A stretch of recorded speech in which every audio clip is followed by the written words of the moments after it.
abriendo sus Biblias. Efesios capítulo 4.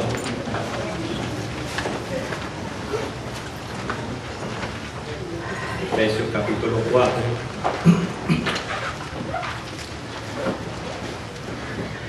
Este es el último sermón número 7 de la serie en pro de un avivamiento.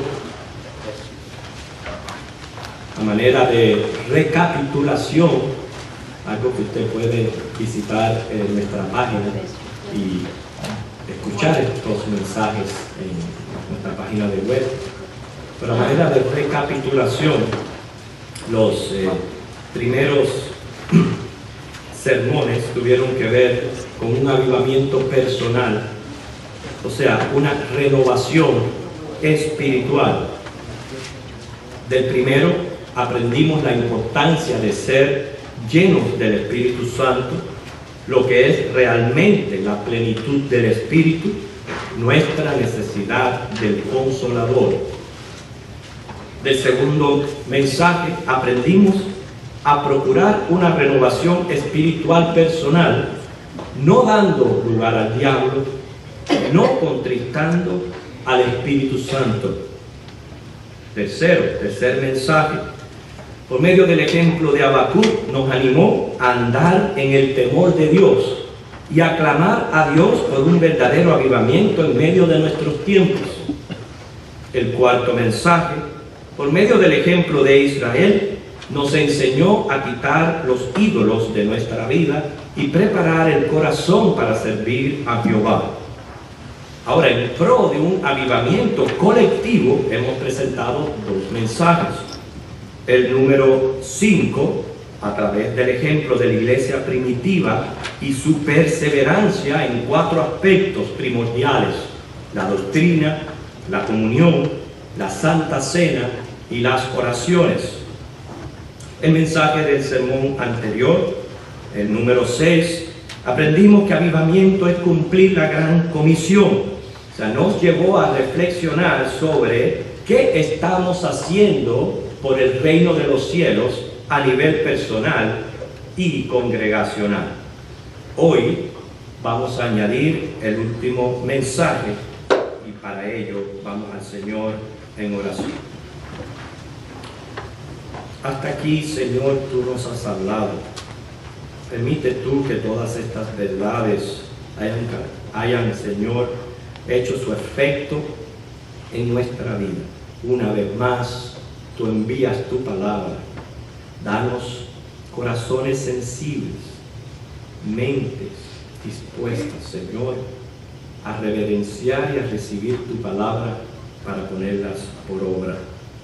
Gracias porque misericordiosamente, Señor, tú nos muestras la senda de la vida y enderezas nuestros pasos. En Cristo, amén.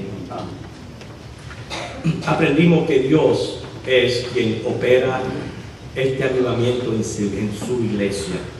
Es Él, no otro, quien añade a la iglesia los que han de ser salvos. Leemos en Hechos capítulo 2, versículo 42, que Dios añade, pero a una iglesia de sana doctrina que cumple con la gran comisión, la cual no es solo predicar, sino también que enseña y que discipula. Y un detalle pertinente que aprendimos de la iglesia primitiva era que esa iglesia tenía una característica tal que, según Hechos capítulo 2, versículo 47, tenía favor de todo el pueblo. Quiere decir, la iglesia debe tener un buen testimonio para que esas personas que Dios va añadiendo a la iglesia se sientan bienvenidas y además bien dirigidas hacia el camino, hacia el cielo y según la palabra de Dios. Porque usted puede ir a visitar cualquier congregación y al que le hagan una fiesta, sin embargo, lo están dirigiendo al mismo infierno. Así que vale la pena en una iglesia ser bien recibidos, pero también bien dirigidos hacia el camino al cielo. Por eso, para un avivamiento colectivo es muy importante nuestra unidad y que aprendamos a vivir en armonía. Por eso el coro cantaba de ese precioso salmo, Salmo 133, el versículo 1 y la segunda parte del versículo 3. Mirad cuán bueno, cuán delicioso es habitar los hermanos juntos en armonía, porque allí envía Jehová bendición y vida eterna. Y estas dos palabras a mí me dicen avivamiento. Por eso, ¿qué debemos hacer como iglesia para habitar en armonía? ¿Cómo mantener nuestra unidad entre tanta diversidad étnica, cultural, hasta temperamental? ¿Cómo mantenernos siendo de un mismo sentir? Hermano, esto es un verdadero milagro de Dios y obra del Espíritu Santo, de personas tan diversas, poder llegar a vivir en armonía y tener todos un mismo sentir. La voluntad de Dios es que nos interrelacionemos. Es la razón por la cual nos congregamos. No podemos vivir el cristianismo aislados, solitarios o apartes de la iglesia y del pueblo de Dios. Esa es la voluntad del Señor, que vivamos juntos. Ahora, la armonía tenemos que ponerla nosotros. Para nuestra ayuda, por eso hemos elegido este texto que ustedes tienen marcado, que es Efesios capítulo 4, versículos del 1 al 6.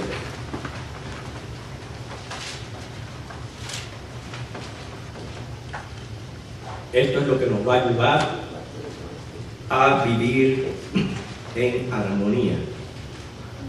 Yo, pues, preso en el Señor, os ruego que andéis como es digno de la vocación con que fuisteis llamados, con toda humildad y mansedumbre, soportándoos con paciencia los unos a los otros en amor, solícitos en guardar la unidad del Espíritu en el vínculo de la paz. Vamos a leer hasta aquí.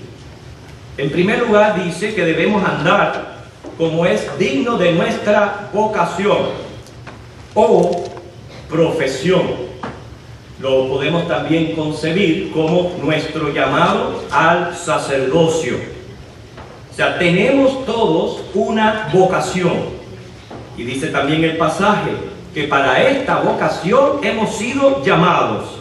O sea que no solo a ser salvos y gozar del cielo, lo cual es maravilloso, pero también a vivir juntos en nuestra vocación. Por eso, cuidado, el cristianismo no se puede vivir aislado de la iglesia. Usted necesita una iglesia donde congregarse. Y eso es sumamente importante.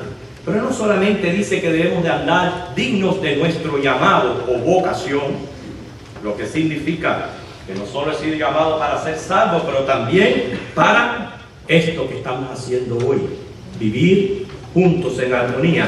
Dice que para ello debemos andar con humildad y mansedumbre, o sea, siendo humildes, desechando todo espíritu egoísta y de orgullo, y siendo mansos, bondadosos. Estas son cualidades fruto del Espíritu Santo, lo cual, sin ellas no estaremos capacitados para realizar nuestra vocación.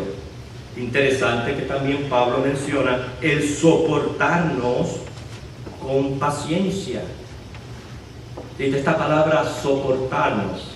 Inmediatamente a mí me dice problemas, dificultades, diversidades de opiniones, etcétera, etcétera. Y hay que aprender a soportarnos. Lo mismo que pasa en el matrimonio, sucede también en el ámbito de la iglesia. ¿Por qué? Debido a nuestra naturaleza caída. Hermano, hay que entender, no todos pensamos, sentimos y actuamos o reaccionamos de la misma manera. Yo puedo estar diciendo este mensaje a todos, sin embargo, no todos están recibiendo lo mismo y no todos han de reaccionar de la misma manera. Por eso es que tenemos que aprender a soportarnos Y esto requiere mucha paciencia. Hay muchos males de carácter. Hay diferentes trasfondos de crianzas. Hay diferentes o diversas maneras de visualizar y entender las cosas. En fin, la realidad es, somos un conjunto de personas diferentes e imperfectas. Esto requiere soportarnos con paciencia. Y en quinto lugar dice, solícitos o diligentes en algo muy específico, guardar la unidad del Espíritu. ¿Qué me dice esto? Yo tengo que entender la voluntad del Espíritu Santo, adoptar esa agenda en mi vida y no perseguir la mía propia o mis propios intereses, y menos tratar de imponerlos en los demás. En este llamado a nuestra vocación tenemos un cero individualismo, cero, cuando se trata de confraternizar. Debemos ser solícitos o diligentes en guardar la unidad del Espíritu, dice en sexto lugar, en el vínculo de la paz. La paz es un estado de calma, de quietud mental y emocional. ¿Se tiene o no se tiene? O sea, no es por grados. Uno tiene un poquito de paz o se tiene paz o no. Y cuando dice aquí que hay que guardar la unidad en el vínculo de la paz, me abre a mí los ojos a entender que esto requiere de todos un tremendo esfuerzo, porque basta solamente uno que no esté en la misma unidad mental y con la misma disposición para que esa paz se pierda. La paz es una de las cosas más, pudiera yo decir, frágiles que existen. La podemos perder en cualquier momento. Por eso, yo sé cuando yo no estoy en paz o cuando no estoy a bien con otro hermano en Cristo. Hay distanciamiento, hay aversión, hay hasta resentimiento. Y hermanos, por eso hemos elegido para la lectura bíblica de este sermón Gálatas, donde expresa claramente los frutos que proceden de la carne y no de Dios. Porque hay veces que cuando mencionamos frutos de la carne, a nuestra mente nada más que vienen los aspectos inmorales, pero no es así. Hay también malezas de carácter, que ahí lo denunció Gálatas, ira, celos, envidias, etcétera, que todo eso procede de la carne y es obvio que quita la paz. Así que en vez de yo estar colaborando para mantener la paz en la iglesia, puedo ser un instrumento del enemigo. ¿Por qué tenemos todos que procurar andar de acuerdo a nuestra vocación? Bueno, primero porque queremos esa armonía donde Dios bendice, donde Dios envía vida eterna, donde si queremos crecimiento, y no solamente en numérico, pero también en calidad de creyentes, tenemos que colaborar en esta armonía. Y el versículo, o el texto, procede a mencionar 7 razones poderosas por la cual me llama a mí personalmente a decir, tengo yo que colaborar con este vínculo para mantener la paz. Dice el versículo 4, lo primerito que menciona, un cuerpo. ¿Lo ven ahí? Efesios 4:4. Dice 3, solícitos en guardar la unidad del Espíritu en el vínculo de la paz, un cuerpo. Quiere decir, un conjunto de miembros del mismo organismo. Hermanos, somos la iglesia de Cristo. Una iglesia que es universal. Y es la única que existe. Esa iglesia, su cabeza es Jesucristo. Y eso a mí me enseña 2 cosas. Número 1, sentir de pertenencia. No estoy fuera. Una vez yo soy ya un creyente, yo vengo a ser parte de la iglesia de Cristo. Eso es maravilloso, porque eso ya implica que ya estás gozando de salvación y de vida eterna. ¿Por qué? Porque has recibido a Cristo como tu Señor y Salvador. Y ahora vienes a ser parte de su gloriosa iglesia. Y Primera de Pedro capítulo 2 versículos 9 al 10 dice que somos nación santa, real sacerdocio, pueblo adquirido por Dios para anunciar sus virtudes. Eso es algo grande del cual tenemos que sentir en parte, de una manera sana, cierto orgullo de pertenecer a esta iglesia, pero también la responsabilidad de no solo servir, pero mi llamado a mantener la unidad en el vínculo de la paz. Lo segundo que aprendemos de un cuerpo es que no soy el único, no soy indispensable. Si yo soy parte de un cuerpo, he recibido un don específico, lo pongo por obra para que dicho cuerpo funcione apropiadamente, pero no soy el único. Quiere decir que tengo sí una función que realizar, pero debo de realizarla con toda humildad y aprecio a la gracia del Señor. Primera de Corintios capítulo 12, versículos del 12 al 31, presenta la analogía del cuerpo físico y el Señor lo usa para ilustrar cómo funciona la iglesia según los dones espirituales, recalcando de nuevo, el cristianismo se vive en unidad a la iglesia. En segundo lugar, son 7 razones, pero vamos a ir rapidito a través de ellas. Dice, versículo 3, solícitos en guardar la unidad en el vínculo de la paz, un cuerpo y un espíritu. ¿A qué se refiere? Está en mayúscula, quiere decir el Espíritu Santo. Como iglesia somos el templo del Espíritu Santo, por lo que somos gobernados por Él. Ninguno de nosotros está para perseguir su propia agenda o sus propios intereses. Somos todos gobernados por el mismo Espíritu Santo. Y dice también, le añade, como fuisteis también llamados, ese es el tercer aspecto, en una misma esperanza. Es que interesante. En calidad de creyentes en Cristo, ya gozamos, ¿verdad?, de seguridad, de vida eterna en el cielo, en el paraíso, en la nueva Jerusalén.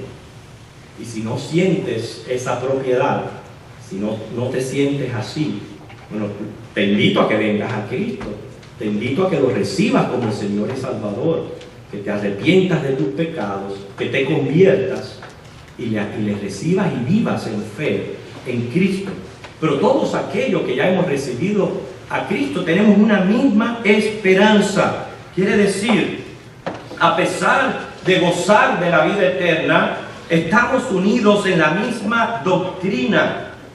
En este caso, que a pesar de que existe una sola iglesia universal, estamos fraccionados en denominaciones. Es lo que esperamos aquí. Ya cuando Cristo venga por su iglesia, se acabaron esas barreras que nos están dividiendo en este momento. Sin embargo, estamos fraccionados en denominaciones, pero nosotros, el nombre de nuestra iglesia está denominada ahí Bautista, o sea, somos bautistas. Hermano, nos une una misma esperanza. Ahora, claro, no quiere decir que hayan varias esperanzas. Dios no es Dios de confusión, sino que debido a nuestra finitud imperfecta, no todos los que son parte de la iglesia de Cristo, por las diferencias doctrinales, gozan la misma esperanza. ¿Entienden la diferencia? Aún así, hermanos, hay diferencias de opiniones. Aún en los que estamos en el mismo templo o en la misma congregación, hay diferencias de opiniones y tenemos que aprender a respetarlas y, como acabamos de decir aquí en Efesios, por el bien del vínculo de la paz, a soportarlos con paciencia. Ahora, eso no significa que yo sea un relativista o que yo tolere la herejía o la inmoralidad. No. Pero aún así, en lo que es tema en teología, vamos a tener diferencias de opiniones que tenemos que aprender a respetarlas. Pero dice aquí, nos une una misma esperanza. El cielo, el hecho de, entre las denominaciones, ser bautistas, y entre los bautistas tenemos la esperanza del arrebatamiento de la iglesia, de ser pre-tribulación. Hermanos, hay otras congregaciones, otros hermanos, que a pesar de que tienen la única esperanza que existe en la Biblia, no la interpretan de la misma manera. Por tanto, abrigan otra esperanza, y esa otra esperanza les hace realizar y ver las cosas de manera diferente a nosotros. Sin embargo, miren cuántas cosas tenemos en común. Tenemos la misma esperanza, el mismo llamado a santidad, a ser sobrios, esperando este acontecimiento. Continúa, razón número 4, el versículo 5. Dice, un Señor. Sabemos que es Jesucristo, el Rey de Reyes y Señor de Señores. No reconocemos otro Dios, no reconocemos otro Señor. A Cristo adoramos, a Cristo alabamos, a Cristo servimos, a Cristo proclamamos, a Él damos gloria.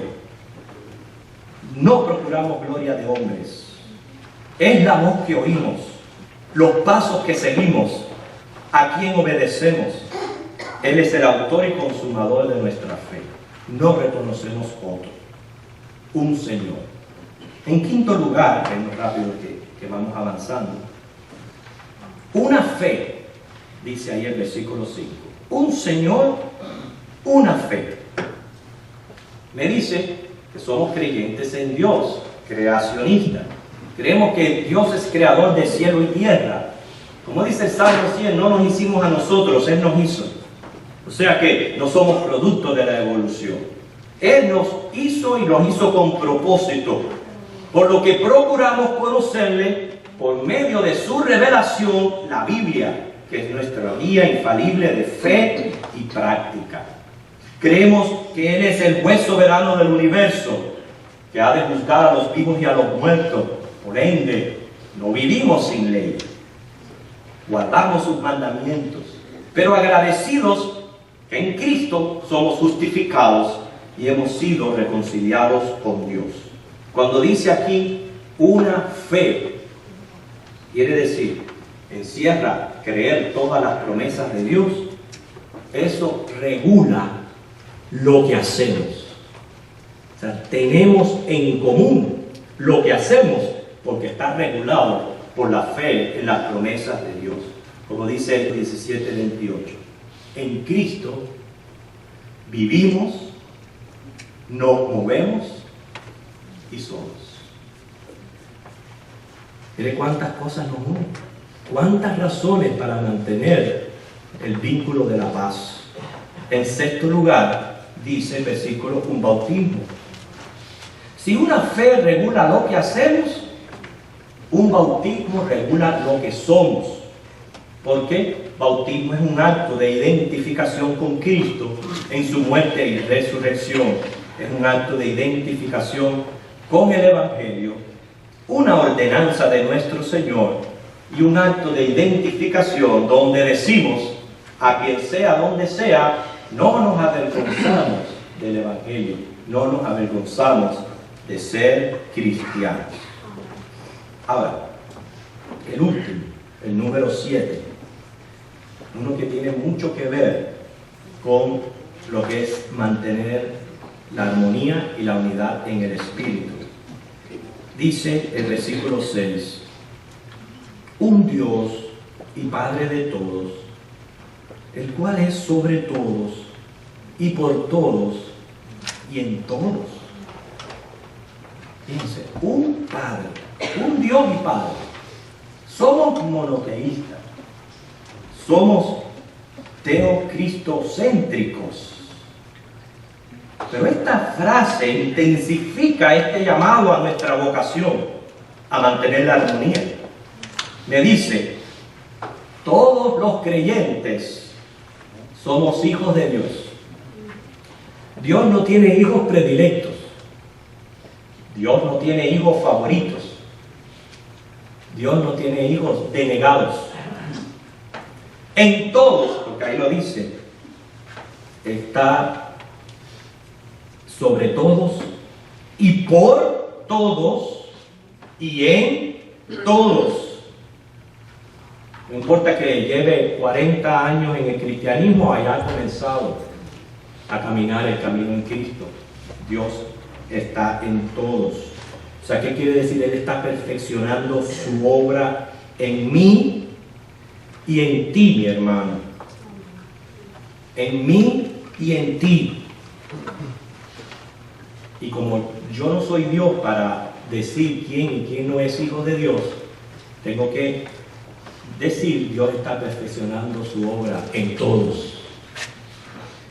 Esto inmediatamente debe de poner un zipper en mi boca a la hora de murmurar.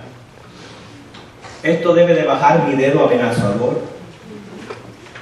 Esto debe de quitarme de ese asiento de jueces, esa corte judicial que se han inventado a veces muchos hermanos, un misterio nuevo en la iglesia que no existe, es ser parte de la corte judicial. No es así. Mire, no vaya a ser que por querer ser tan piadoso usted esté ofendiendo a Dios. Cuidado. De igual manera que Dios está realizando una gloriosa obra en mí, que soy un tremendo pecador, que soy imperfecto, Él es fiel para realizarla en la vida de mi hermano, con todos sus defectos, con todas sus diferencias. Dios es fiel. Es más, Él lo mantiene en pie. Miren lo que dice Romanos capítulo 14, versículo 1 al 4 y luego el versículo 10. Romanos capítulo 14, versículo 1 al 4 y luego el 10.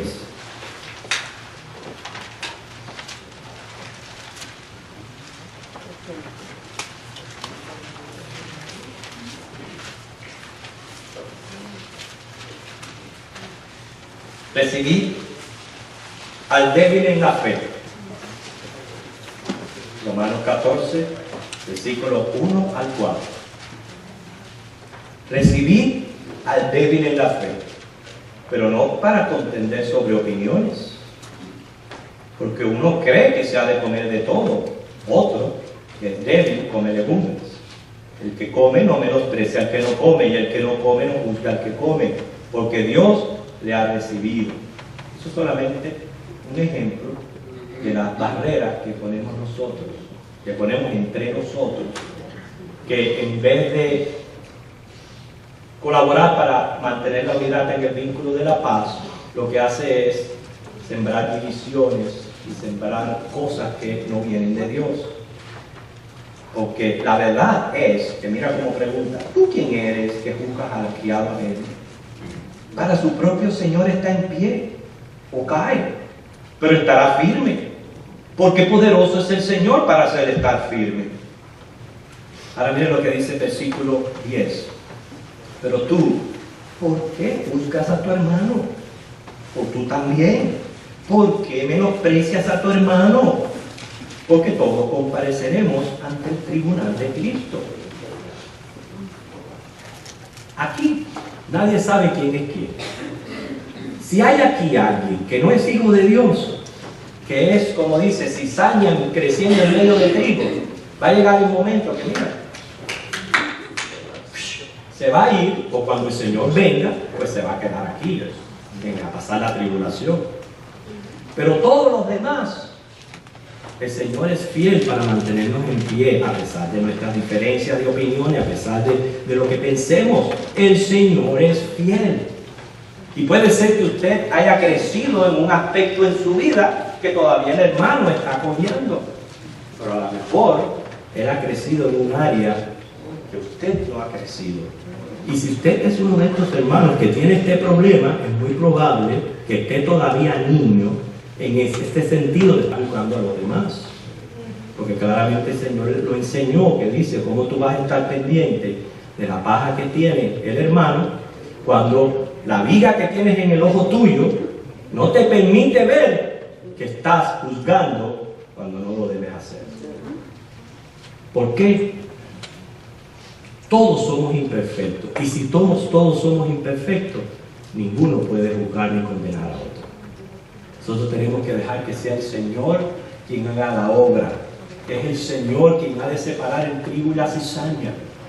Repito, todo esto lo tenemos en mente sin caer en un relativismo, sin tolerar una herejía que es obvia delante de nosotros o una inmoralidad que es obvia delante de nosotros.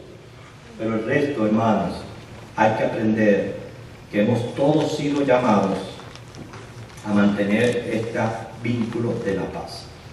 7 razones poderosas por la cual debemos andar como es digno de nuestra vocación. Cuando hablamos vocación, decimos profesión o llamamiento sacerdotal. Todos, siendo imperfectos, debemos cooperar en mantener la unidad en el vínculo de la paz. Quiere decir, soportarnos, tratarnos con amor, con gracia. Gracia que recibimos abundante del Señor, ¿verdad? Con paciencia, la mucha que recibimos de Dios.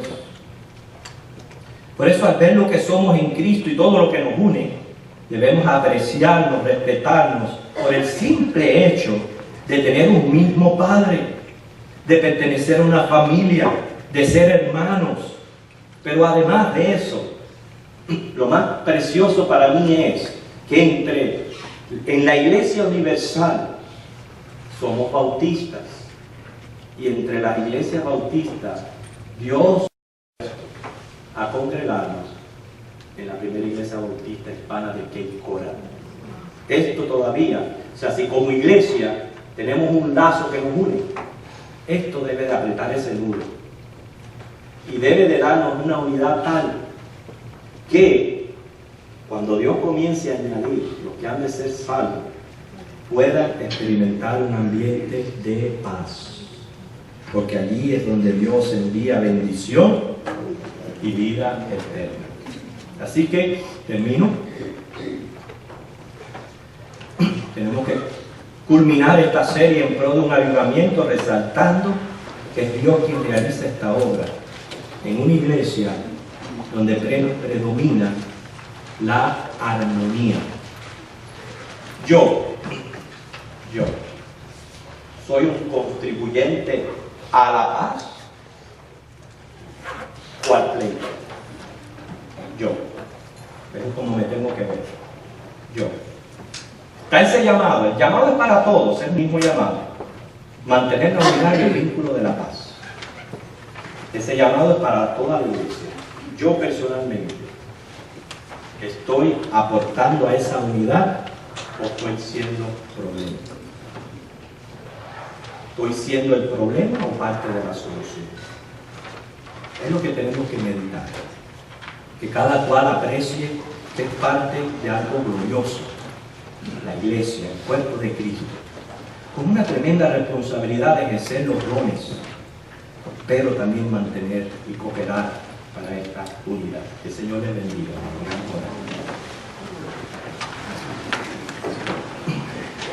Te damos gracias, Señor, por todo lo que nos une. Primeramente por tu llamado a la salvación. Pero ahora también tenemos que agradecer por tu llamado a nuestra santificación en cuanto a mantener la unidad del Espíritu, porque tenemos mucho en común como para permitir que ciertas objeciones o ciertas interpretaciones, ideas, pensamientos, etcétera, pueda causar, Señor, división entre nosotros. Líbranos y ayúdanos a mantenernos unidos, a defender la doctrina nuestros ojos abiertos, Señor, ante las herejías, pero que podamos reconocer nuestras imperfecciones, nuestras diferencias, que nos podamos soportar con paciencia y de esa manera todos colaborar a este precioso vínculo de paz, lo cual es nuestro llamado. Ayúdanos a vivir en armonía, ayúdanos a vivir como hermanos, como familia de Cristo que somos, a preocuparnos los unos por los otros, a llorar y reír juntos. Ayúdanos, Señor, porque no solo nos une la doctrina, pero también nos une el hecho de tú habernos puesto en esta congregación. Ayúdanos a defenderla, ayúdanos a preservarla, ayúdanos a trabajar para su bienestar.